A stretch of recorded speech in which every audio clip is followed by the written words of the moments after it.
ஆண்டவரும் இரட்சகருமாகிய இயேசு கிறிஸ்துவின் ஈடு இணையற்ற நாமத்தில் இந்த சந்தோஷ நேர நிகழ்ச்சியின் வாயிலாய் உங்களை சந்திப்பதிலே நான் பெருமகிழ்ச்சி அடைகிறேன். கர்த்தர் தாமே ஒவ்வொருவரையும் ஆசீர்வதிப்பாராக. தேவனுடைய அவசரத்தை அறிந்து கடந்த 21 நாட்களும் நம்ம தேவ சமூகத்திலே நம்ம ஜெபித்து கொண்டே வந்தோம். தேசத்தினுடைய பாதுகாப்புக்காக, தேசத்தினுடைய சுகத்துக்காக நம்ம தொடர்ந்து ஜெபித்து கொண்டே வந்தோம். நீங்களும் ஒவ்வொரு ஊழியக்காரரோடு கூட சேர்ந்து நீங்கள் ஜெபித்து கொண்டு வந்திருப்பீர்கள் என்று கர்த்தருக்குள் நான் விசுவாசிக்கிறேன். தேவன் உங்களுடைய ஜெபத்தையும் எங்களுடைய ஜெபத்தையும் கேட்டு நிச்சயமாலுமே தேவன் தேசத்துக்குள் மாற்றத்தை கொடுத்து கொண்டு வருகிறார், இனியும் கொடுக்க போகிறார். ஆதலால் நாம் யாவரும் சோர்ந்து போகாமல் தொடர்ந்து நம்ம தேசத்துக்காய் ஜெபித்துக் கொண்டே இருப்போம். நிச்சயமாலுமே தேசத்திலே தேவன் ஒரு பெரிய மாற்றத்தை கொடுத்து தேசத்திலே இனியும் ஆண்டவர் சுகத்தை உண்டு பண்ண போகிறார். ஆதலால் இந்த வாரத்திலிருந்து நம்ம தொடர்ந்து கர்த்தருடைய வேத வசனங்களை நம்ம தியானிக்க போகிறோம். தேவன் இந்த வருடத்திலே கொடுத்த வாக்குத்தத்த வசனத்தை நம்ம மறுபடியும் தியானிக்க போகிறோம். தேவன் இந்த வருடம் கொடுத்த வாக்குத்தத்த வசனம், உன் கண்கள் அதிசயங்களை காணும் என்று சொல்லி ஆண்டவர் நம்மளோடு கூட பேசினார். தேவன் மோசையோடு கூட ஒரு உடன்படிக்கை பண்ணினார். அதாவது யாத்திரா 34ஆம் அதிகாரம் 10வது வேத வசனத்திலே தேவன் மோசையோடு கூட ஒரு உடன்படிக்கை பண்ணினார். என்ன உடன்படிக்கை என்றால், பூமி எங்கும் எந்த ஜாதிகளிடத்தில் செய்யப்படாத அதிசயங்களை உன் ஜனங்கள் எல்லாருக்கும் முன்பாக நான் செய்வேன். உன் ஜனங்கள் எல்லாரும் கர்த்தருடைய செய்கையை காண்பார்கள். நான் உன்னோடு கூட இருந்து செய்யும் காரியம் பயங்கரமாயிருக்கும் என்று ஆண்டவர் மோசையோடு கூட ஒரு உடன்படிக்கை பண்ணினார். அந்த உடன்படிக்கையை தான் தேவன் நம்மளோடு கூட சேர்ந்து, ஆண்டவர் நம்மளோடு கூட சேர்ந்து அந்த உடன்படிக்கை பண்ணினார். அந்த உடன்படிக்கை, அதாவது உன் கண்கள் அதிசயங்களை காண வேண்டும் என்று சொன்னால் நீ உடைத்து போட்டதை எடுத்துக்கொண்டு வா என்று சொல்லி மோசையோடு கூட ஆண்டவர் பேசினார். அதே வார்த்தையை தான் நம்மளோடு கூட பேசினார். நீ உடைத்து போட்டதை எடுத்துக்கொண்டு வா, நான் உன் கண்கள் அதிசயங்களை காண செய்வேன் என்று மோசையோடு பேசினது போலதான் தேவன் நம்மளோடு கூட பேசினார். அந்த உடைத்து போட்டதை எடுத்துக்கொண்டு ஏறிவா என்று சொன்ன தேவன் ஒவ்வொரு தலைப்புகளிலும், ஒரு கிட்டத்தட்ட 10 தலைப்புகளிலே தேவன் நம்மளோடு கூட பேசிக்கொண்டே வந்தார். அதுல ஒரு தலைப்பை ஆண்டவர் சொன்னார், நீங்கள் மறுரூபமாகுங்கள், உங்கள் கண்கள் அதிசயங்களை காணும் என்று சொன்னார். அதுல ஒரு 10 தலைப்புகளிலே ஆண்டவர் நம்மளோடு கூட பேசினார். நாம் எப்படி மறுரூபமாக வேண்டும் என்று சொன்னால், வசனத்தினாலே மறுரூபமாக வேண்டும், அடுத்து ஜெபத்தினாலே மறுரூபமாக வேண்டும், பரிசுத்தத்தினாலே மறுரூபமாக வேண்டும், ஞானஸ்தானத்தினாலே நம்ம மறுரூபமாக வேண்டும், சந்தோஷத்தினாலே மறுரூபமாக வேண்டும், சமாதானத்தினாலே நம்ம மறுரூபமாக வேண்டும் என்று சொல்லி இப்படி கிட்டத்தட்ட 10 தலைப்புகளிலே நாம் எப்படி எதிரெல்லாம் நம்ம இன்னும் மறுரூபமாக வேண்டும் என்று சொல்லி தேவன் நம்மளோடு கூட பேசினார். அதே வார்த்தையை தான் இந்த நாளிலும் நம்ம இதுல இன்னும் 2 காரியங்களை நாம் மறுரூபமாக வேண்டும் என்று சொல்லி தேவன் விரும்புகிறார். அதனால் இந்த வாரத்துல நம்ம எதுல மறுரூபமாக வேண்டும் என்று சொல்லி வேதத்திலிருந்து ஒரு வேத வசனத்தை நம்ம வாசிப்போம். வேதத்திலிருந்து வாசிப்போம். அப்போஸ்தலனாகிய பவுல் கொரிந்தியருக்கு எழுதின 1வது கொரிந்தியர் 1 கொரிந்தியர் 11ஆம் அதிகாரம் 25-26 வாசிப்போம் என்று சொன்னால், போஜனம் பண்ணின பின்பு அவர் அந்தப்படியே பாத்திரத்தையும் எடுத்து, இந்த பாத்திரம் என் இரத்தத்தினாலாகிய புதிய உடன்படிக்கையாயிருக்கிறது, நீங்கள் பானம் பண்ணுகிற போதெல்லாம் என்னை நினைவு கூறும்படி இதை செய்யுங்கள் என்றார். ஆகையால் நீங்கள் இந்த அப்பத்தை புசித்து இந்த பாத்திரத்தில் பானம் பண்ணும் போதெல்லாம் கர்த்தர் வருமளவும் அவருடைய மரணத்தை தெரிவிக்கிறீர்கள். இந்த இடத்துல வாசிக்கிறோம். அதாவது கர்த்தருடைய ரத்தத்தையும் சரீரத்தையும் குறித்து இந்த இடத்துல சொல்லப்படுகிறது.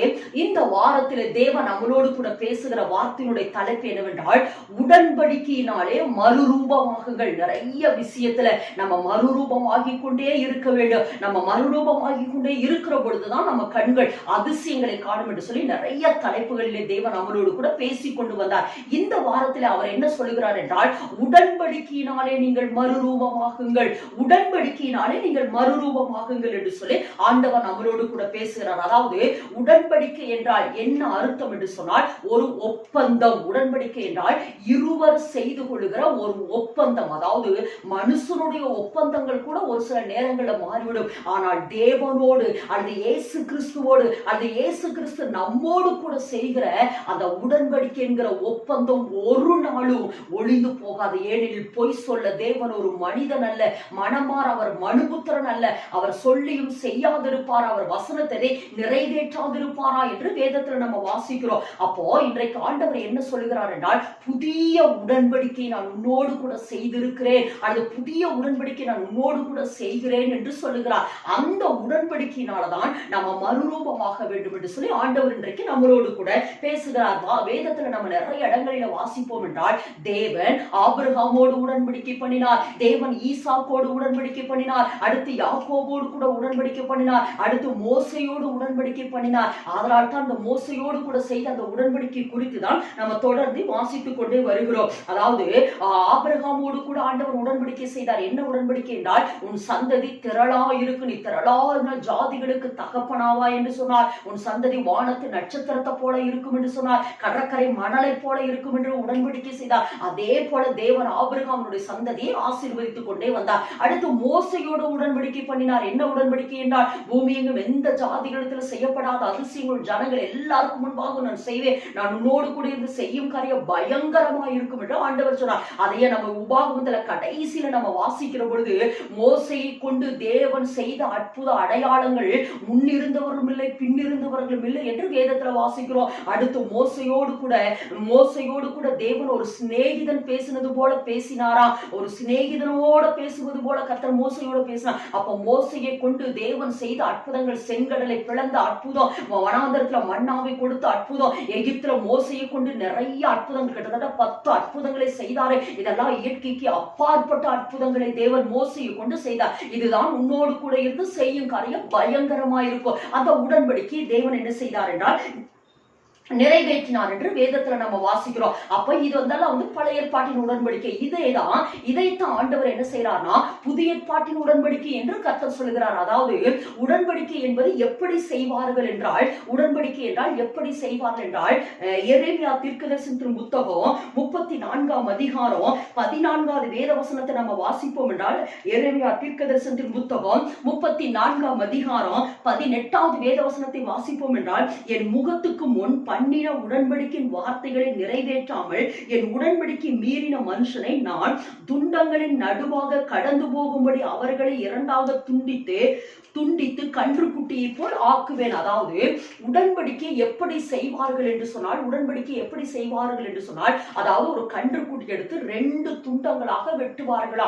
2 துண்டங்களாக வெட்டி, அதாவது உடன்படிக்கை செய்து கொள்கிற 2 மனிதர்களும் அந்த துண்டங்களின் நடுவே, அதாவது அந்த ரத்தத்திலே அவர்கள் நடந்து போக வேண்டும். அவர்கள் அந்த ரத்தத்திலே அவர்கள் என்ன செய்யணும்னா நடந்து போக வேண்டும், சுற்றி சுற்றி நடந்து போக வேண்டும். அந்த துண்டங்களுக்கு நடுவாக நடந்து வந்து சுற்றி சுற்றி நடக்க வேண்டும். அவர்கள் இருவரும், அந்த உடன்படிக்கை பண்ணுகிற இருவரும் அந்த துண்டங்களுக்கு நடுவே நடந்து போக வேண்டும். ஒருவேளை எந்த மனுஷன் உடன்படிக்கையை மீறுகிறானோ அந்த மனுஷன் எப்படி அந்த கன்றுக்குட்டி 2ஆக துண்டிக்கப்பட்டதோ அதுபோல துண்டித்து போடப்படுவான். இதுதான் உடன்படிக்கையினுடைய ஒரு பிரமாணம், அதுதான் உடன்படிக்கை. அதனால் தான் ஆண்டவர் ஆதியாகமம் 15ஆம் அதிகாரம் 18ல ஆண்டவர் ஆபிரகாமோடு கூட உடன்படிக்கை பண்ணுகிறார். அப்படி ஆபிரகாமோடு கூட உடன்படிக்கை பண்ணுகிறதுக்கு முன்பாக கர்த்தர் ஆபிரகாமிடத்துல சொல்லுகிறார், 3 வயது கிடாரியை கொண்டு வா, 3 வயது ஆட்டுக்குட்டியை கொண்டு வா, 3 வயது வெள்ளாட்டு கடாவை கொண்டு வா என்று சொல்லி ஆண்டவர் ஆபிரகாமோடு, அது அடுத்து புறா கொஞ்சம் கொண்டு வா, காட்டு புறாவை கொஞ்சம் கொண்டு வா, இதெல்லாம் நீ என்ன செய்ய, 2ஆக துண்டங்களாக நீ என்ன செய்யணும், வெட்டி வைக்கணும், நான் அதில் நான் இறங்குவேன் என்று சொல்கிறார். அதே போல தேவன் அதுல இறங்கி ஆண்டவர் ஆபிரகாமோடு கூட உடன்படிக்கை பண்ணுகிறார் என்று ஆதியாகமம் 15ஆம் அதிகாரத்துல 13வது வேத வசனத்திலிருந்து நம்ம தொடர்ந்து அதை வாசிக்க முடியும். இப்படித்தான் உடன்படிக்கை பண்ணுவார்கள். ஒருவேளை அந்த உடன்படிக்கை மீறுகிறவர்கள் அந்த துண்டங்கள் எப்படி 2ஆக அதாவது ஆட்டுக்குட்டி, அந்த கன்றுக்குட்டி எப்படி 2ஆக துண்டிக்கப்படுமோ அதுபோல அந்த உடன்படிக்கை மீறுகிற மனுஷனை துண்டித்து போடுவார்கள். இதுதான் உடன்படிக்கை மீறுகிற மனுஷனுக்கு கொடுக்கப்படுகிற தண்டனை. இப்படித்தான் உடன்படிக்கையை செய்வார்கள். அப்போ இன்னைக்கு ஆண்டவர், இதெல்லாம் பழைய ஏற்பாட்டினுடைய உடன்படிக்கை. ஆனா புதிய ஏற்பாட்டின் ஆண்டவர் புதிய உடன்படிக்கை என்று கர்த்தர் சொல்கிறார். புதிய உடன்படிக்கை. அதாவது இப்ப ஆபிரகாமிட்ட கர்த்தர் சொன்னாரு, உன் சந்ததியை நான் இப்படி ஆசீர்வதிப்பேன் என்று. மோசைகிட்ட கர்த்தர் சொன்னாரு, உன்னோடு கூட இருந்து செய்யும் காரியம் பயங்கரம் அப்படின்னு சொல்லி ஆண்டவர் மோசையோடு உடன்படிக்கை, ஆபிரகாமோடு கூட உடன்படிக்கை, இந்த உடன்படிக்கை செய்தார். ஆனால் புதிய உடன்படிக்கையினுடைய அர்த்தம் என்ன, அது ஏன் தேவன் நம்மளோடு கூட உடன்படிக்கை பண்ண வேண்டும் என்று சொன்னால், இந்த உலகம் பிசாசுடைய கையிலே விடப்பட்டிருக்கிறபடினாலே பிசாசுடைய கையிலிருந்து நம்மளை எல்லாரையும் விடுவித்து நம்மளை முற்றும் முடிய ஜெயம் கொள்ளுகிறவர்களாக பரலோகத்தில் கொண்டு போய் சேர்க்க வேண்டும் என்பதே தேவன் நம்மோடு கூட செய்திருக்கிற உடன்படிக்கை. அதாவது உனக்கு எத்தனை பிரச்சனை வந்தாலும், எத்தனை போராட்டம் வந்தாலும் நான் உன்னை கைவிடவே மாட்டேன். உன்னை எப்படியாவது நான் முற்றிலும் ஜெயம் கொள்ளுகிறவர்களாக உன்னை மாற்றி, அல்லது முற்றிலும் உன்னை ஜெயிக்கிறவர்களாக மாற்றி உன்னை கொண்டு போய் நான் பரலோகத்தில் சேர்ப்பதே நான் உன்னோடு கூட செய்கிற உடன்படிக்கை. ஆதலால் தான் பவுல் சொல்லுகிறார், ரோமர் 8ஆம் அதிகாரத்துல நம்ம வாசிக்கிறது 32 வாசிக்கிற பொழுது, இவை எல்லாவற்றிலேயும், அதாவது கிறிஸ்துவின் அன்பை விட்டு என்னை பிரிப்பவன் யார்? பசியோ, வியாகுலமோ, பட்டினியோ, துன்பமோ, துயரமோ, தேவதூதர்களானாலும் அதிகாரங்களால் இதெல்லாம் எதுவுமே என்னை பிரிக்க முடியாதுன்னு சொல்லிட்டு சொல்றாரு. இவை எல்லாவற்றிலேயும் முற்றிலும் அன்பு கூர்ந்த இயேசு கிறிஸ்துவினாலே நான் முற்றிலும் ஜெயம் கொள்ளுகிறவராய் இருக்கிறேன். இவை எல்லாவற்றிலேயும் என்னில் அன்பு கூர்ந்த இயேசு கிறிஸ்துவினாலே முற்றிலும் நான் ஜெயம் கொள்ளுகிறவராய் இருக்கிறேன் என்று பவுல் சொல்லுகிறாரு. அப்ப நம்மளை ஜெயிக்க வைத்து, அதாவது இந்த உலகத்துல நிறைய பிரச்சனை இருக்குது, போராட்டம் இருக்குது, உபத்திரவம் இருக்குது, வியாதி இருக்குது, வறுமை இருக்குது, பட்டயம் இருக்குது, நிறைய காரியங்கள் கிறிஸ்துவின் அன்பை விட்டு நம்மளை விளக்குகிறதுக்காக, பிரிக்கிறதுக்காக நிறைய விதத்துல பிசாசு நம்ம வாழ்க்கையில போராடுவா.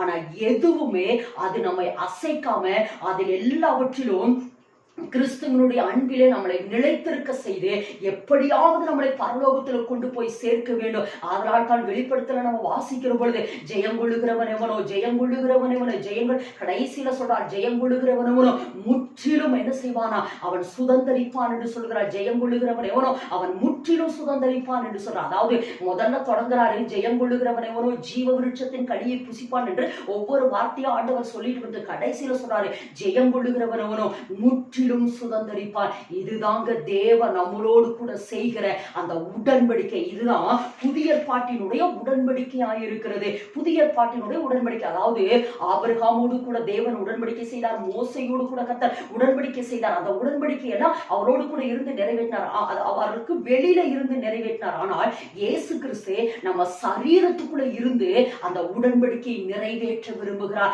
இயேசு கிறிஸ்து நம்ம சரீரத்துக்குள்ள இருந்து அந்த உடன்படிக்கையை நிறைவேற்ற விரும்புகிறார். அதாவது பழைய ஏற்பாட்டினோட உடன்படிக்கையினுடைய வித்தியாசம் வேறு, புதிய ஏற்பாட்டினுடைய வித்தியாசம் வேறு. அதாவது தேவன் இயேசு கிறிஸ்து நம்மளோடு கூட புதிய ஏற்பாட்டில் ஒரு வித்தியாசமான ஒரு உடன்படிக்கை செய்திருக்கிறார். அதுதான் என்ன அப்படின்னு சொன்னா, அதைத்தான் இன்னைக்கு நம்ம வாசித்த பொழுது, அதாவது புதிய ஏற்பாட்டினுடைய உடன்படிக்கை என்னன்னா, அவருடைய ரத்தத்தையும் அவருடைய சரீரத்தையும் நம்ம பானம் பண்ணுகிற பொழுதெல்லாம், அதாவது அவருடைய ரத்தமும் சரீரமும் நமக்குள்ள போக போக போக அந்த புதிய உடன்படிக்கையை நம்ம நினைவு கூறிக்கொண்டே இருக்கிறோம். அதாவது ஆபிரகாமோடு மோசையோடு கூட உடன்படிக்கை பண்ணின தேவன் ஒரு முறை உடன்படிக்கை பண்ணார், அப்படியே அதை கன்டினியூ பண்ணிட்டு வரார். ஆனா புதிய ஏற்பாட்டினுடைய உடன்படிக்கை அப்படி கிடையாது. புதிய ஏற்பாட்டின் உடன்படிக்கை அடிக்கடி ஒருவேளை வாரம் அல்லது ஒரு சில சபைகளில டெய்லி உடன்படிக்கை, ஆண்டவரோட உடன்படிக்கை அவர் நினைவு கூறிக்கொண்டே இருக்கிறார்கள். வேதத்தை நம்ம வாசிக்கிற பொழுது, அதாவது புதிய ஏற்பாட்டின் ஒரு உடன்படிக்கை எப்படி அப்படின்னா, 1 கொரிந்தியர் 11:25 கடைசியும் அடுத்து 24 கடைசி நம்ம வாசிக்கிற பொழுது, என்னை நினைவு கூறும்படி இதை செய்யுங்கள் என்று சொல்கிறார். என்னை நினைவு கூறும்படி, அதாவது ஏசப்பாவுடைய ரத்தத்தையும் சரீரத்தையும் நம்ம புசிக்க புசிக்க புசிக்க புதிய உடன்படிக்கை நம்ம நினைவுபடுத்தி கொண்டே இருக்கிறோம். நம்ம நினைவுபடுத்தி கொண்டே இருக்கிறோம். நான் இயேசு கிறிஸ்துவோடு கூட உடன்படிக்கை பண்ணி இருக்கிறேன், நான் இயேசு கிறிஸ்துவோடு கூட உடன்படிக்கை பண்ணி இருக்கிறேன் அப்படின்னு சொல்லி இயேசு கிறிஸ்து என்னோடு உடன்படிக்கை பண்ணி இருக்கிறார். அதாவது பழைய ஏற்பாட்டினுடைய காலத்துல உடன்படிக்கையை பாருங்க, அதாவது ஆட்டுக்குட்டியை வெட்டி அல்லது கிடாரியை வெட்டி அல்லது ஆட்டுக்கிடாவை வெட்டி புறாவை வெட்டி புறா குஞ்சை வெட்டி அதுல உடன்படிக்கை, அதாவது மிருகங்களுடைய பறவைகளுடைய ரத்தத்தினாலே தேவன் உடன்படிக்கை பண்ணினார். ஆனா புதிய ஏற்பாட்டினுடைய உடன்படிக்கை எப்படிப்பட்டதென்றால், இயேசு கிறிஸ்து தன்னுடைய சொந்த ரத்தத்தையே சிந்தி அல்லது அவருடைய சொந்த சரீரத்தையே நமக்காக கொடுத்துதான் அவர் புதிய உடன்படிக்கையை நம்மோடு கூட செய்திருக்கிறார். பழைய ஏற்பாட்டின் காலத்துல மிருகங்களுடைய ரத்தத்தை சிந்தி அவர் உடன்படிக்கை பண்ணினார். ஆனா புதிய ஏற்பாட்டினுடைய உடன்படிக்கை அப்படி அல்லங்க. இயேசு கிறிஸ்து தன்னுடைய சொந்த சரீரத்தையே நமக்காக பிட்க கொடுத்து, நமக்காக அடிபட கொடுத்து, நமக்காக அப்பா அடிபட கொடுத்து, அடுத்து அவருடைய ரத்தத்தை நமக்காக சிந்தி, அவருடைய சொந்த சரீரத்தையே இந்த பூமிக்கு கொடுத்து ரத்தத்தை சிந்தி புதிய உடன்படிக்கையை அவர் ஏற்றி நமக்காக நமக்காக உண்டு பண்ணி இருக்கிறார். அவருடைய ரத்தத்தையே சிந்தி இயேசு கிறிஸ்துனுடைய சொந்த குமாரனுடைய தேவனுடைய சொந்த குமாரனாகி இயேசு கிறிஸ்துனுடைய ரத்தத்தையே சிந்தி நம்மோடு கூட அவர் உடன்படிக்கை பண்ணி இருக்கிறார். அந்த உடன்படிக்கை ஏனெனில் தேவ குமாரனுடைய ரத்தத்தை சிந்தி அவர் உடன்படிக்கை பண்ணி இருக்கிறனால அந்த உடன்படிக்கை விலையேற பெற்றதுங்க. அந்த உடன்படிக்கை வித்தியாசமானது. அந்த உடன்படிக்கை விலையேற பெற்ற ஒரு உடன்படிக்கையாக இருக்கிறது. எனக்கு அருமையான தேவஜனமே, அந்த உடன்படிக்கையை தான் நம்ம என்ன செய்யணுமாமா, ஒருவேளை ஆபிரகாமோடு ஈசாக்கோடு யாக்கோபோடு மோசேயோடு பண்ணின உடன்படிக்கை ஒரு முறை பண்ணிட்டாருன்னா அடுத்தடுத்து நம்ம வாசிக்கிறோம். ஆனா இயேசு கிறிஸ்துவோடு கூட செய்திருக்கிற நம்ம உடன்படிக்கை அடிக்கடி நினைவு கூறணும், அடிக்கடி நினைவு கூறணும். அடிக்கடி நினைவு கூறுகிறதுனாலதான் அவருடைய ரத்தத்தையும் சரீரத்தையும் புசிக்கிறோம் புசிக்கிறோம் புசிக்கிறோம் புசிக்க புசிக்க நான் உன்னோடு உடன்படிக்கை பண்ணியிருக்கிறேன், நீர் என்னோடு உடன்படிக்கை பண்ணியிருக்கிறேன். இந்த உலகத்துல எப்படியாவது ஒரு ஜெயமுள்ள வாழ்க்கை வாழ்ந்து நான் எப்படியாவது பரலோகத்துல வந்து சுதந்திரிக்கிறவா இருக்க வேண்டும் என்பதை நினைவு கூறுகிற அடையாளமா தான். அதனாலதான் இந்த இடத்துல வாசிக்கிறோம், என்னை நினைவு கூறும்படி இதை செய்யுங்கள், என்னை நினைவு கூறும்படி இதை செய்யுங்கள், என்னை நினைவு கூறும்படி இதை செய்யுங்கள் என்று ஆண்டவராகிய இயேசு கிறிஸ்து நம்மை பார்த்து சொல்லுகிறார். எனக்கு அருமையான தேவச்சனமே, எனக்கு அருமையான தேவச்சனமே, இதை நினைவு கூறுவதற்காக தான் நம்ம இதெல்லாம் செய்து கொண்டிருக்கிறோம். இப்போ இன்னொரு காரியத்தை நான் உங்களிடத்துல சொல்ல விரும்புகிறேன். அதாவது ஏன் ஏசப்பாவுடைய ரத்த சரீரத்தையும் நம்ம பானம் பண்ணி அவருடைய உடன்படிக்கை நினைவு கூற வேண்டும் என்பதை குறித்து நான் உங்களோடு கூட பேச விரும்புகிறேன். திரும்பவும் சொல்லுகிறேன், நம்ம புதிய உடன்படிக்கை இயேசு கிறிஸ்து நம்மோடு கூட செய்திருக்கிறார். ஓகே, பட் ஏன் அவருடைய ரத்தத்தையும் சரீரத்தையும் நம்ம வந்து பானம் பண்ணி அவரோட அந்த புதிய உடன்படிக்கை நம்ம ஏன் அடிக்கடி அடிக்கடி அல்லது வார வாரம் மாசம் மாசம் ஏன் நம்ம டெய்லியுமே ஒரு சில சபைகளில டெய்லி அந்த புதிய உடன்படிக்கை நினைவு கூறுகிறாங்க? ஏன் அப்படின்னு சொன்னா, நம்ம வேத புத்தகத்தை ஆதி ஆகமத்துக்கு திருப்பிக் கொள்வோம் என்று சொன்னால், ஆதி ஆகமத்தின் புஸ்தகம் 2ஆம் அதிகாரம் 7வது வேத வசனத்தை நம்ம வாசிப்போம் என்று சொன்னால், ஆதி ஆகமம் 2:7 வாசிக்கிற பொழுது, தேவனாகிய கர்த்தர் மனுஷனை பூமியின் மண்ணினாலே உருவாக்கி ஜீவ சுவாசத்தை அவன் நாசிலே ஊதினார், மனுஷன் ஜீவாத்மாவானான். இந்த இடத்துல வாசிக்கிறோம், அதாவது ஆதி ஆகமத்துல வாசிக்கிற பொழுது மனுஷனை தேவன் மண்ணினாலே உருவாக்கி தேவனுடைய நாசியில் இருக்கிறதான அந்த சுவாசத்தை மனுஷனுக்குள் ஊதினான். அப்பொழுது அவன் ஜீவ ஆத்மாவானான். அதுவரைக்கும் மனுஷன் மண்ணினால செய்யப்பட்ட ஆத்மாவாகத்தான் இருந்தான். ஆனா எப்போ தேவன் அவருடைய நாசியில இருக்கிற ஜீவ சுவாசத்தை, அவருடைய நாசியில இருக்கிற சுவாசத்தை மனுஷனுக்குள் ஊதினாரோ அப்பவே அவன் என்ன ஆயிட்டானா, ஜீவாத்மாவாயிட்டான். அதுவரைக்கும் அவன் மண்ணாக இருந்தான். ஆனால் அதற்கு பின்பு அவனுக்குள்ள என்ன வந்ததுன்னா, ஜீவன் வந்தது, லைஃப், ஜீவன் அவனுக்குள்ள வந்தது. ஒரு வாழ்க்கை வாழ வேண்டிய அல்லது தேவனை போல ஜெயம் கொள்ளுகிற ஒரு வாழ்க்கை வாழ வேண்டிய அந்த ஜீவன் அவனுக்குள்ள வந்து விட்டது. அந்த ஜீவன் அவனுக்குள்ள வந்து விட்டது. ஆனா அந்த ஜீவன் எப்ப நம்மை விட்டு வெளியே போச்சு என்று சொன்னால், எப்போ ஆதாமும் ஏவாளும் பாவம் செய்தார்களோ அப்பவே தேவன் ஊதின ஜீவ சுவாசம், அந்த ஜீவன் செத்து போயிருச்சு. அந்த ஜீவன் என்ன ஆயிடுச்சுன்னா செத்து போனது. அந்த ஜீவன் செத்து போயிடுச்சு. எப்போ மனுஷன் பாவம் செய்தானோ அப்பவே அவனுக்குள்ள இருந்த அந்த ஜீவன் செத்து போயிடுச்சு. இது பழைய ஏற்பாட்டின் காலம். ஆனா அந்த ஜீவனை கொடுக்கத்தான் இயேசு கிறிஸ்து பூமிக்கு வந்தார். அந்த ஜீவனை கொடுக்கத்தான் இயேசு கிறிஸ்து நமக்காக மரித்தார். அந்த ஜீவனை கொடுக்கத்தான் இயேசு கிறிஸ்து நமக்காக ரத்தத்தை சிந்தினார். அந்த ஜீவன் நமக்குள்ள வருகிறதுக்காக தான் இயேசு கிறிஸ்து சிலுவையிலே மரித்தார். அதனால் தான் வேதத்துல வாசிக்கிறோம், யோவான் 3:16 வாசிக்கிறோம், தேவன் தம்முடைய ஒரே பேரான குமாரனை விசுவாசிக்கிறவன் எவன் அவன் கெட்டு போகாமல் நித்திய ஜீவனை அடையும்படி அவரை தந்தள்ளி இவ்வளவுதான் உலகத்தில் அன்பு கூர்ந்தார். இன்னொரு இடத்துல நம்ம வாசிக்கிற பொழுது யோவான் 10:10 வாசிக்கிற பொழுது, திருடவும் கொல்லவும் அழிக்கவும் வருகிறானே அன்றி வேறு ஒன்றுக்கும் வரான், நானும் அவைகளுக்கு ஜீவன் உண்டாயிருக்க வந்திருக்கிறேன், அந்த ஜீவன் பரிபூரணப்பட வந்தேன் என்று சொல்றார். அந்த ஜீவன் உண்டாகணும், அந்த ஜீவன் உண்டாகணும், அந்த ஜீவன். அப்போ ஏசப்பாவுடைய ரத்தத்தையும் சரீரத்தை நம்ம பானம் பண்ண பண்ண பண்ண நமக்குள்ள என்ன வருதுன்னா அந்த ஜீவன் வருது. தேவன் நமக்குள்ள ஊதினாரு அந்த ஜீவன், பழைய ஜீவன். தேவன் நமக்குள்ள ஊதினா அந்த இயேசு கிறிஸ்துவோட ரத்தத்தையும் சரீரத்தையும் பானம் பண்ண பண்ண ஜீவன் நமக்குள்ள வந்து கொண்டே இருக்கிறது. ஜீவன் நமக்குள்ள வந்து கொண்டு இருக்கிறது. இன்னொரு வேத வசனத்தை வாசிப்போம் என்றால், யோவான் எழுதின சுவிசேஷம் 6ஆம் அதிகாரத்துல வாசிப்போம் என்று சொன்னால், 6ஆம் அதிகாரம் 53 வாசிப்போம் என்றால், அதற்கு இயேசு அவர்களை நோக்கி, நீங்கள் மனுஷகுமாரனுடைய மாமிசத்தை புசியாமலும் அவருடைய ரத்தத்தை பானம் பண்ணாமலும் இருந்தால் உங்களுக்குள்ளே ஜீவன் இல்லை என்று மெய்யாகவே மெய்யாகவே உங்களுக்கு சொல்லுகிறேன்.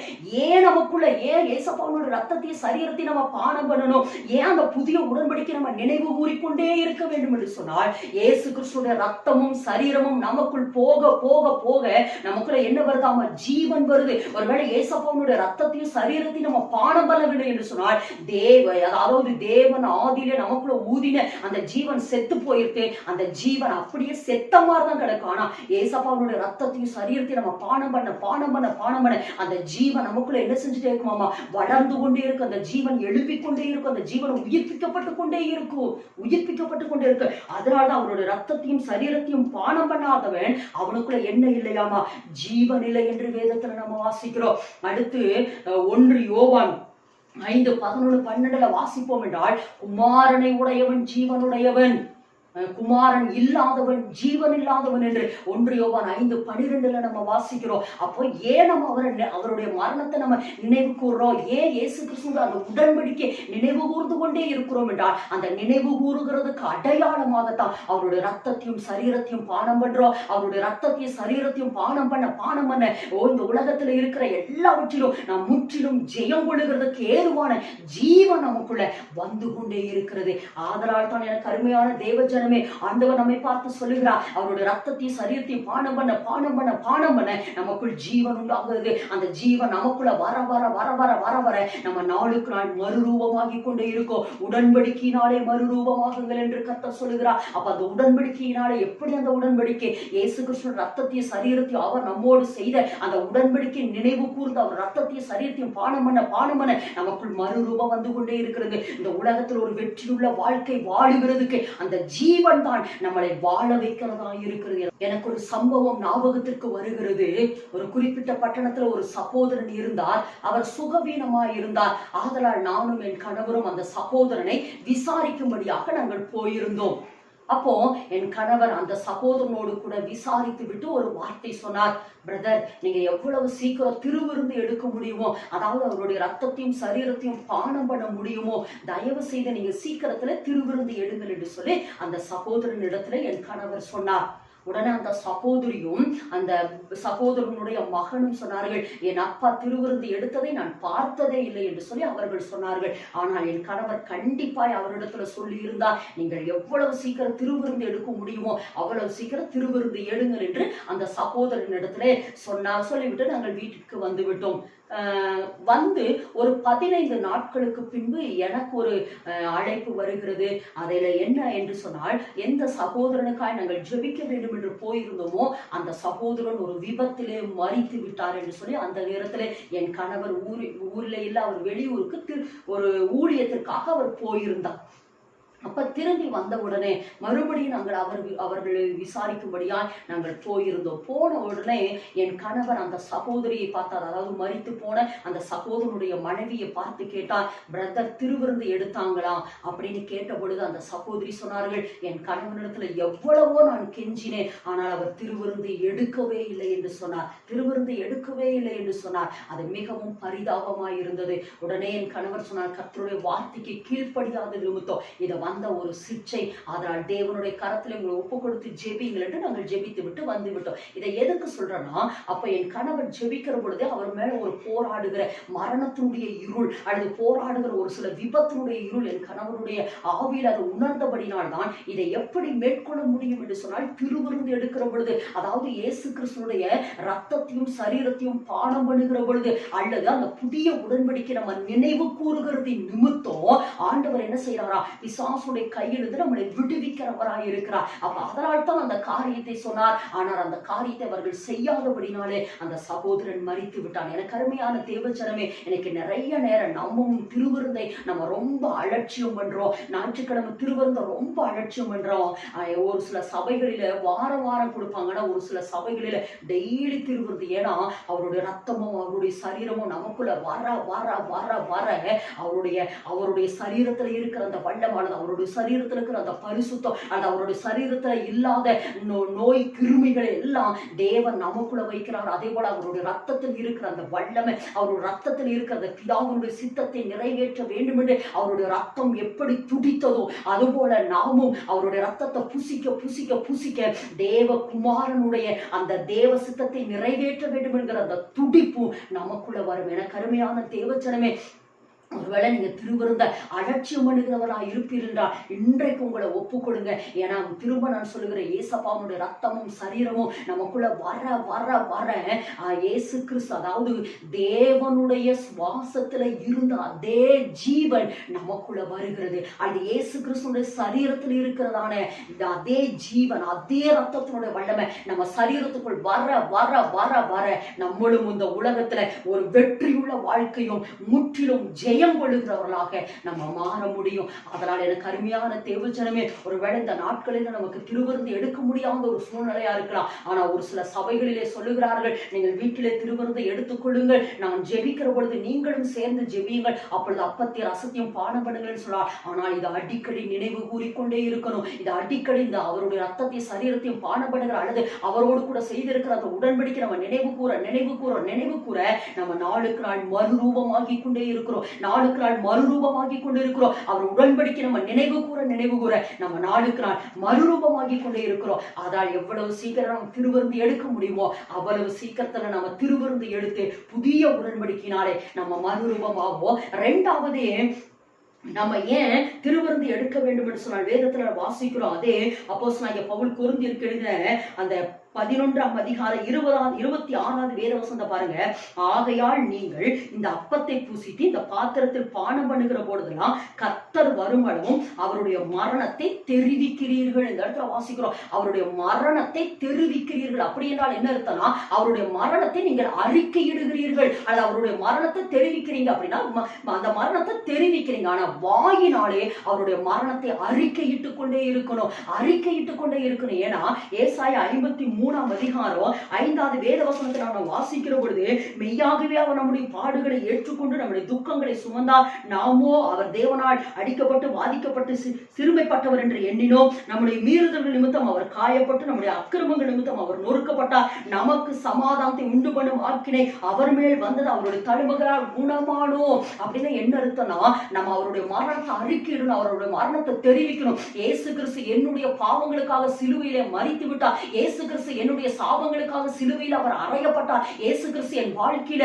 ஆசீர்வாதத்தை கொடுக்கிறதுக்காக அவர் காயப்பட்டார், என் வாழ்க்கையில சுகத்தை கொடுக்கிறதுக்காக இயேசு கிறிஸ்து நோய்களை எல்லாம் சிலுவையிலே சுமந்தார். அதனால்தான் ஏசாயா சொல்றார், அவருடைய தழும்புகளால் குணமாகிறோம். ஆனால் 1 பேதுரு 2ஆம் அதிகாரம் 24ல வாசிக்கிற பொழுது, அவருடைய தழும்புகளால் குணமானீர்கள் என்று நிறைவேற்றி முடிஞ்சிருச்சு. சிலுவையில் அறையப்பட்டு இயேசு கிறிஸ்து நம்முடைய எல்லா நோய்களையும் சிலுவையில் அறைந்தபடினாலே அவருடைய தழும்புகளால் குணமாகிறோம் என்று சொல்றோம்.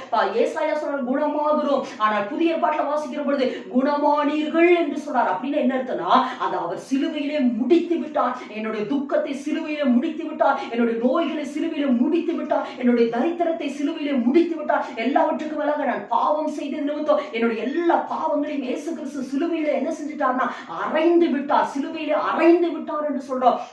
அடுத்து வாசிக்கிறோம், எபிரேயர் 2ஆம் அதிகாரத்துல வாசிக்கிறோம், மரண பயத்தில் அடிமைப்பட்டு இருக்கிற யாவரையும் விடுதலையாக்கும்படி இயேசு கிறிஸ்து அப்படியானார். எப்படியானார்? அவர் சிலுவையில மரித்தார்ப்பா. இந்த நாட்களில நமக்குள்ள மரண பயம் வந்து கொண்டே இருக்குது. அதை நம்ம சொல்லணும், இயேசு கிறிஸ்து எனக்காக சிலுவையில ரத்தத்தை சிந்தினபடினால், சிலுவையில் அவர் அறையப்பட்டபடினாலே அந்த மரணத்தை நான் அறிக்கையிடுகிறேன். அவர் எனக்காக மரித்தபடினாலே மரண பயம் என்னை ஆண்டு கொள்ளுவதில்லை, மரண பயம் எனக்குள் வருவதில்லை என்று நம்ம தாங்க சொல்லணும், நம்ம அறிக்கையிடணும், அதை தெரிவிக்கணும், அதை அறிக்கையிட்டு கொண்டே இருக்கணும், அதை தெரிவித்துக் கொண்டு இருக்கணும். இயேசு கிறிஸ்து எனக்காக மரித்தார், இயேசு கிறிஸ்து எனக்காக ரத்தத்தை சிந்தினார், இயேசு கிறிஸ்து எனக்காக உயிர்த்தார், என்னுடைய பாவங்களுக்காய் சாபங்களுக்காய் என்று சொல்லி நம்ம அடிக்கடி சொல்லணும். எல்லாவற்றுக்கும் மேலாக நம்ம சொல்லணும், பிசாசுடைய கையிலிருந்து விடுதலையாக்கும்படியாகத்தான் இயேசு கிறிஸ்து ரத்தத்தை இந்த பூமியில சிந்தி அவரையே விளைக்கிரயம் பண்ணி என்னை மீட்டு கொண்டார் என்று சொல்லணும். பொல்லாத பிரபஞ்சத்திலிருந்து விடுதலையாக்கும்படி இயேசு கிறிஸ்து தம்மை தாமே ஒப்பு கொடுத்தார். திரும்பவும் சொல்லுகிறேன், பொல்லாத கலாத்தியர்ல வாசிக்கிறோம், பொல்லாத பிரபஞ்சத்திலிருந்து விடுதலையாக்கும்படி இயேசு கிறிஸ்து தம்மை தாமே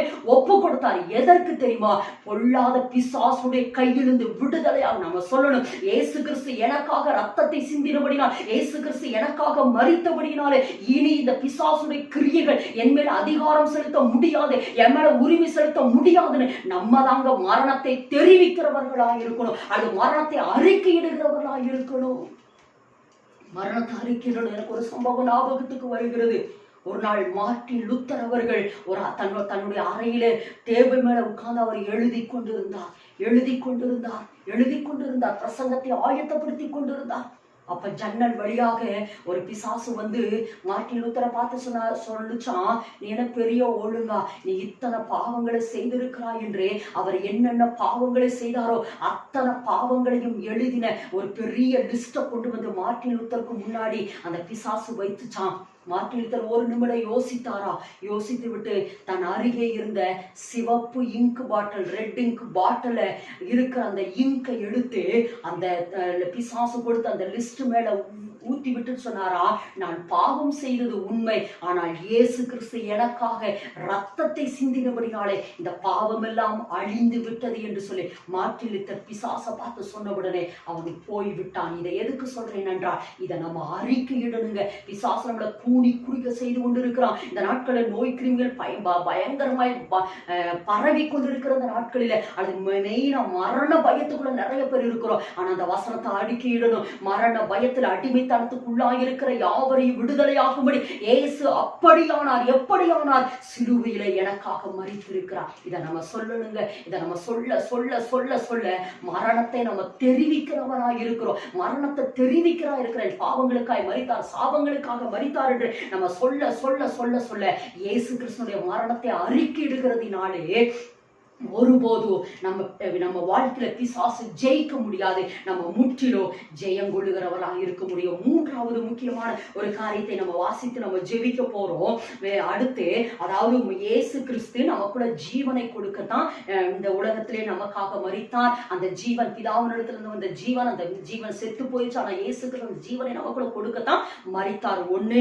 ரெண்டாவது, அந்த மரணத்தை நம்ம என்ன செஞ்சணும்? அடிக்கடி தெரிவிக்கிறவர்களாக இருக்கணும். அதாவது முதல்ல அவருடைய மரணத்தை நினைவு கூறணும். இரண்டாவது, மரணத்தை தெரிவிக்கணும். மரணத்தை தெரிவிக்கிறதா மரணத்தை அறிக்கையிட்டுக் கொண்டே இருக்கணும். மூன்றாவது, ஏன் இயேசு கிறிஸ்து அந்த புதிய உடன்படிக்கையை நம்மோடு கூட செய்தார், அந்த புதிய உடன்படிக்கையில அவர் ரத்தத்தையும் சரீரத்தையும் ஏன் நம்ம பாடம் பண்ணிக்கொண்டே இருக்க வேண்டும் என்று சொன்னால், அதே யோவான் எழுதின சுவிசேஷம் 6ஆம் அதிகாரத்துல நம்ம வாசிக்கிற பொழுது, யோவான் எழுதின சுவிசேஷம் 6ஆம் அதிகாரத்துல நம்ம வாசிக்கிற பொழுது 6ஆம் அதிகாரம் 54 வாசிப்போம் என்றால், என் மாமிசத்தை புசித்து என் ரத்தத்தை பானம் பண்ணுகிறவனுக்கு நித்திய ஜீவன் உண்டு, நான் அவனை கடைசி நாளில் எழுப்புவேன். நான் சொல்றேன், இப்ப ஜீவன், அதாவது தேவன் நமக்குள்ள ஊதின ஜீவன் செத்து போயிருச்சு. ஆனா புதிய உடன்படிக்கையில இயேசு கிறிஸ்து நமக்குள்ள அந்த ஜீவனை வைக்கத்தான் வந்தாரு. அந்த ஜீவன் நமக்குள்ள வர அந்த ஜீவன் நமக்குள்ள எப்படி ஆகுதா? நித்திய ஜீவனாய் மாறுகிறது. அந்த நித்திய ஜீவன் நமக்குள்ள இருக்கிறதுனால தாங்க கடைசி நாளில் நாம் எழுப்பப்படுவோம். இந்த இடத்துல நம்ம வாசிக்கிறோமே,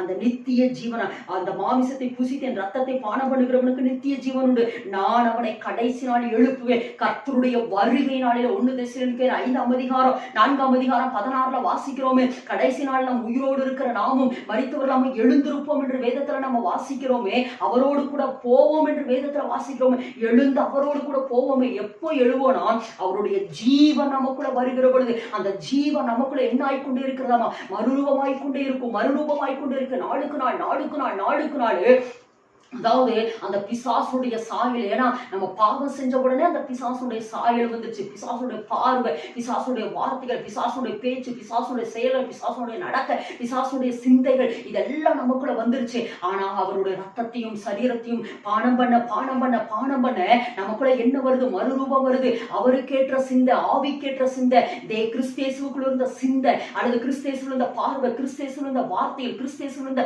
பேச்சுக்கள், கிறிஸ்தேசுல இருந்த நடக்க, கிறிஸ்தேசு பேசும் இந்த செயல்கள் நமக்குள்ள என்ன செஞ்சுட்டே இருக்குதா? நாளுக்கு நாள் நாளுக்கு நாள் நாளுக்கு நாள் வளர்ந்து கொண்டே இருக்கிறது, வளர்ந்து கொண்டே இருக்கிறது. இப்ப இது வளர வளர வளர நம்ம நாளுக்கு நாள் என்ன ஆகி கொண்டே இருக்கிறோம்? மறுரூபமாகி கொண்டே இருக்கிறோம். அவருடைய உடன்படிக்கையினுடைய ரத்தமும் சரீரமும் நமக்குள்ள வர வர வர வர நம்ம மறுரூபமாகி கொண்டே இருக்கிறோம், மறுரூபமாகி கொண்டே இருக்கிறோம், மறுரூபமாகி கொண்டே இருக்கிறோம். இந்த மறுரூப வர வர வர எக்கால சத்தம் தொனிக்குமே, ரகசிய வருகில எக்கால சத்தம் தொனிக்குமே. அந்த தொனிக்கிற பொழுது அந்த ஜீவன் யாருக்குள்ள இருக்கிறதோ, அது அந்த நித்திய ஜீவனினாலே யாரு மறுரூபமாய் கொண்டிருக்கிறார்களோ, மறுரூபமாக்கப்பட்டு இருக்கிறார்களோ, அந்த எக்காலத்து சத்தத்தை கேட்கிற பொழுதே நம்ம ரகசிய வருகையில எடுத்துக்கொள்வோம். அது பகிங்கரக வருகையிலோ அந்த ஜீவன் இருக்கிற பொழுது அங்க நம்ம எடுத்துக்கொள்ளப்பட முடியும். என கருமையான தேவஜனமே, ஆதலால் தான் சொல்றோம், உடன்படிக்கையினாலே மறுரூபமாங்கள். ஆதலால் தயவு செய்து, ஒருவேளை இந்த உடன்படிக்கையினுடைய விளக்கம் ஒருவேளை இதனால் இதுவரைக்கும் நமக்கு தெரியாம இருந்திருக்கலாம்.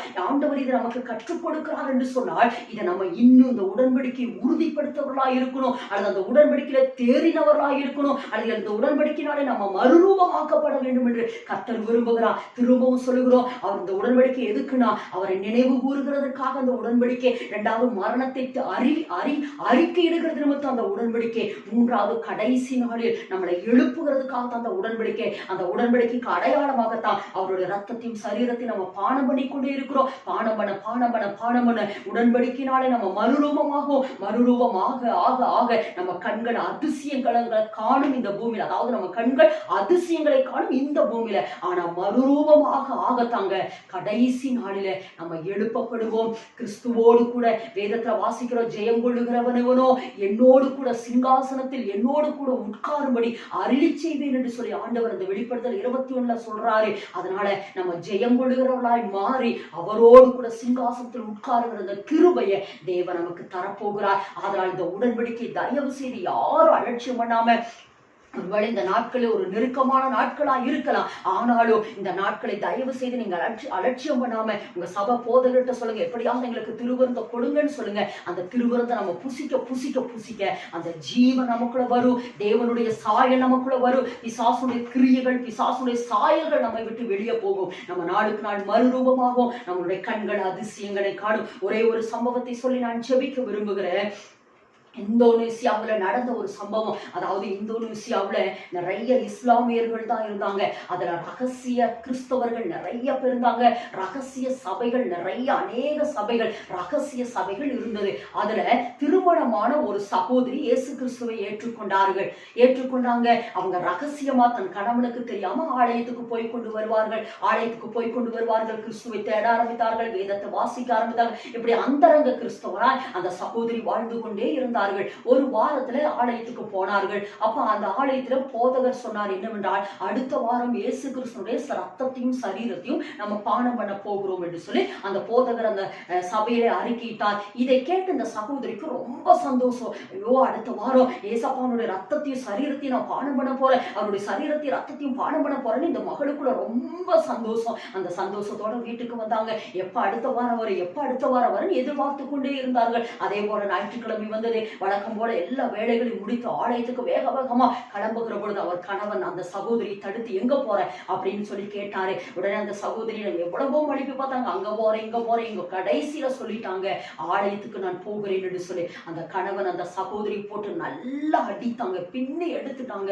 அந்த அடி வாங்கின நிலையிலும் கூட கெஞ்சி கேட்டாங்க, இந்த ஒரு வாரம் என்னை ஆலயத்துக்கு அனுப்புங்க, இந்த ஒரு வாரம் ஆலயத்துக்கு அனுப்பணும்னு அந்த கணவன் கேட்டான். ஏன் அப்படிங்கிற பொழுது அந்த சகோதரி சொன்னார்கள், இன்றைக்கு இயேசு கிறிஸ்துடைய சரீரத்தையும் ரத்தத்தையும் கொடுக்க போறாங்க, அதை எப்படியாவது நான் புசிக்கணும், இந்த ஒரு வாரம் நீ அனுப்புங்க, இந்த ஒரு வாரம் அனுப்புங்க என்று அந்த சகோதரி அந்த கணவனிடத்தில் கெஞ்சி கொண்டே இருந்தார்கள். அந்த கணவன் ரொம்ப நேரம் யோசித்து சொல்றாரு, சரி நீ போ, ஆனா ஒரு காரியம் செய்யணும். என்ன அப்படின்னா, நீ வருகிற பொழுது அந்த சரீரத்தை அந்த ரத்தத்தை நீ வாங்கி கொண்டு வா, அது உண்மையான சரீரமும் ரத்தமுமா இருக்கும் என்று சொன்னால் நான் இனிமேல் உன்னை ஒன்றும் சொல்ல மாட்டேன் என்று சொல்லி அந்த கணவர் சகோதரியை பார்த்து சொன்னார்கள். இந்த சகோதரிக்கு அதே ஒரு பெரிய மகிழ்ச்சி, என் கணவர் ஆலயத்துக்கு விட்டுட்டார் என்று வேக வேகமா போனாங்க. ஆலயத்துக்கு போனாங்க, பாதி ஆராதனை முடிந்திருந்தது. ஆனால் இந்த சகோதரி பெரிய எதிர்பார்ப்போடு ஏசப்பாவுடைய ரத்தமும் சரீரமும் வரும் என்று எதிர்பார்த்து கொண்டிருந்தாங்க. அது போல திருவிருந்த நேரமும் வந்தது. போதகர் ஜெபம் பண்ணினார்.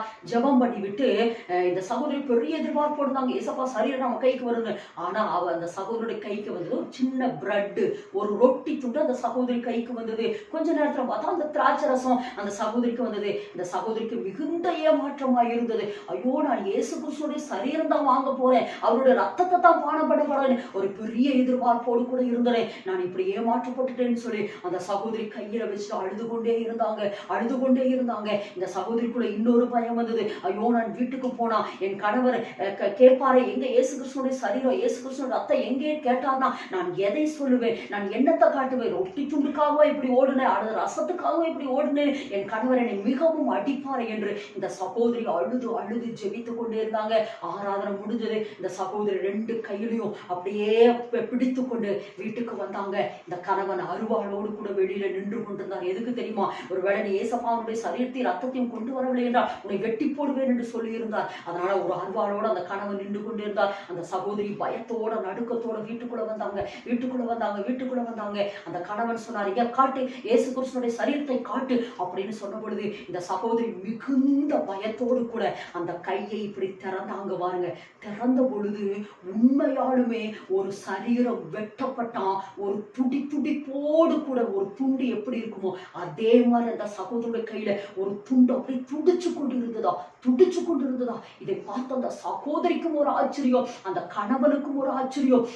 ஐயோ, இயேசு கிறிஸ்துடைய சரீரமா, இந்த ரத்தத்தை காட்டு அப்படின்னா இந்த ரத்தத்தை காட்டும் பொழுது உண்மையாலுமே அப்பொழுது சிந்தப்பட்ட அந்த ரத்தத்தினுடைய அந்த உயிர் எப்படி இருக்குமோ அதே போல அந்த ரத்த வாடையோட அந்த சகோதரனுடைய கையில அந்த ரத்தம் இருந்தது. இந்த கணவன் இதை பார்த்து மிகவும் ஆச்சரியப்பட்டார். உடனே அதை எடுத்துட்டு ஒரு ஆராய்ச்சியாளர்கிட்ட போய் சொல்லி, இதை எனக்கு ஆராய்ச்சி பண்ணி கொடுங்க, இது என்ன அப்படிங்கிற பொழுது அந்த ஆராய்ச்சியாளர் அதை சோதித்து பார்த்துட்டு சொன்னாரா, இது இப்பதான் வெட்டப்பட்டது போல சரீரமா இருக்குது, ஒரு மனுஷனுடைய சரீரம், வித்தியாசமான சரீரம், இது ரத்தம் இப்பதான் சிந்தப்பட்டது போல இருக்குது, இது ஒரு வித்தியாசமான ரத்தமா இருக்கிறது, இது ஒரு வித்தியாசமான உயிர் இதுக்குள்ள இருக்கிறது என்று சொல்லி அந்த ஆராய்ச்சியாளர் சொன்னார். இதை கேட்ட அந்த கணவன் உண்மையாலுமே இயேசுவை ஏற்றுக்கொண்டு ரட்சிக்கப்பட்டு தன்னை இயேசு கிறிஸ்துவுக்கு முழுமையாக ஒப்பு கொடுத்து விட்டு அந்த கணவனும் மனைவியும் இன்றைக்கு வரைக்கும் இந்தோனேசியாவிலே ஊழியம் செய்து கொண்டிருக்கிறார். இதை எதுக்கு சொல்லுகிறேன் என்று சொன்னார், ஒருவேளை நம்ம ரொட்டி துண்டையும் ரத்தத்தையும் சரி ரசத்தையும் வாங்குற பொழுது ஏதோ இதுதான் அப்படின்னு நினைக்காதீங்க. அப்படி ஒருபோது நீங்க நினைக்காதீங்க. உங்க விசுவாச கண்கள் நீங்க பாருங்க, நீங்க பார்க்கிற பொழுது அந்த ரத்தமும் சரீரமும் நமக்குள்ள போகுங்க. உண்மையாலுமே இயேசு கிறிஸ்துவோட சரீரத்தில் இருக்கிற அந்த வல்லமை, உண்மையாலுமே இயேசு கிறிஸ்துவோட ரத்தத்தில் இருக்கிற அந்த வல்லமை அந்த ரசத்துக்குள்ள இறங்கி நம்ம சரீரத்துக்குள்ள வருகிற பொழுது அது நமக்குள்ள ஜீவனை கொண்டு வரும். அது ஜீவனை கொண்டு வருகிறது மாத்திரமல்ல, இந்த பொல்லாத இந்த உலகத்துல பாடுகளும் உபத்திரவங்களும் வியாதிகளும் வறுமைகளும் போராட்டங்களும் இன்றைய நாட்களை பரவி கொண்டிருக்கிற அந்த வியாதியின் நடுவுல நம்மளை ஜீவனோடு கூட வாழ வைக்கும் என்று சொன்னார் ஆண்டவராக இயேசு கிறிஸ்துவோட சரீரமும் அவருடைய ஆண்டவராக இயேசு கிறிஸ்துவோட ரத்தமே. அதனால் அந்த சரீரத்தையும் ரத்தத்தையும் பூசித்து அவரோடு கூட உடன்படிக்கை நினைவு கூர்ந்து நம்ம தொடர்ந்து அந்த உடன்படிக்கையில நம்ம நிலைத்திருப்போம். நிச்சயமாலுமே நம்ம மறுரூபமாகிறது மாத்திரமல்ல, கர்த்தருடைய கடைசி நாளிலே அல்லது கர்த்தருடைய வருகை நாளிலே நம்ம மறுரூபமாக்கப்பட்டு எடுத்துக்கொள்ளப்பட்டு பரலோகத்துல இயேசு கிறிஸ்துவோடு கூட சிங்காசனத்துல அமர்கிற கிருபையை நம்ம பெற்றுக்கொள்வோம். யாவருமாய் கண்களை மூடி செபிக்கலாமா?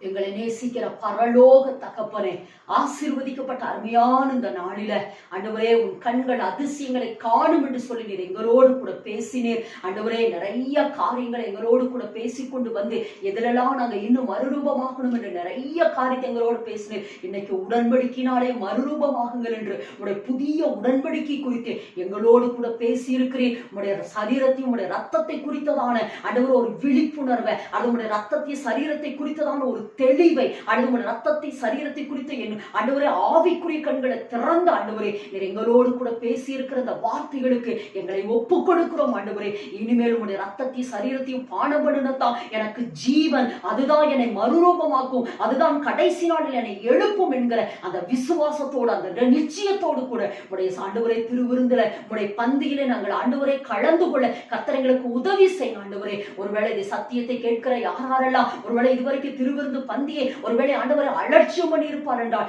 இப்பொழுது ஆண்டவரே இதை குறித்து ஜாக்கிரதையாக இருக்கிற ஒரு அபிஷேகத்தை அவங்க மேல் போட்டு கர்த்தர் நீர் நடத்த வேண்டும் என்று சொல்லி நாங்கள் ஜெபிக்கிறோம். இந்த சத்தியத்தை நீர் எங்களுக்கு வெளிப்படுத்தினதற்காய் நன்றி அப்பா. நீர் எங்களை நேசிக்கிறதுக்காய் நன்றி. உங்களுடைய கடைசி நாளிலே நீர் எங்களை எழுப்ப போகிறதுக்காய் நன்றி அப்பா. உங்களுடைய பாசமுள்ள கரங்களுக்கு ஒப்பு கொடுக்கிற ஆண்டவரே ஒருவேளை வியாதியோடு கூட யாரெல்லாம் இருக்கிறார்களோ ஆண்டவரே இந்த திருவருந்தி அவரோட ரத்தத்தையும் சரீரத்தையும் அவர்கள் ஆண்டவரே அப்பா ஸ்தோத்திரிக்கிற பானம் பண்ணுகிற பொழுது உங்களுடைய ஆண்டவரே உங்களுடைய ரத்தத்தில் இருக்கிற அந்த வல்லமை சுகமாக்குகிற அபிஷேகம் ஆண்டவரே உங்களுடைய ரத்தத்தில் இருக்கிற அந்த சுகமாக்குற அபிஷேகம் உங்களுடைய சரீரத்தில் இருக்கிற அந்த சுகமாக்குகிற வல்லமை இயேசுவின் நாமத்தில் அவருக்குள் இறங்கி வருவதாக ஆண்டவரே. அதுபோல யாரெல்லாம் பாவத்துக்குள்ள கிடக்கிறார்களோ அவரெல்லாம் உங்களுடைய ரத்தத்தையும் சரீரத்தையும் பானம் பண்ணுகிற பொழுது இயேசுவின் நாமத்தில் உங்களுடைய சரீரத்தில் ரத்தத்தில் இருக்கிறதான பரிசுத்தம் அவருடைய சரீரங்களுக்குள் இறங்குவதாக சொல்லி நாங்கள் ஜெபிக்கிறோம் ஆண்டவரே. நீர் அப்படி எல்லாரையும் நீர் எழுப்ப போகிறதுக்காக நன்றி அப்பா. உங்களுடைய பாசமுள்ள கரங்களுக்குள் எல்லாவற்றையும் ஒப்பு கொடுத்து ஜெபிக்கிறப்பா. கர்த்தர் நீங்க பொறுப்படுங்க, வழி நடத்துங்க, ஆசீர்வதியும். இயேசுவின் நாமத்தில் ஜெபிக்கிறோம் ஜீவனுள்ள நல்ல பிதாவே.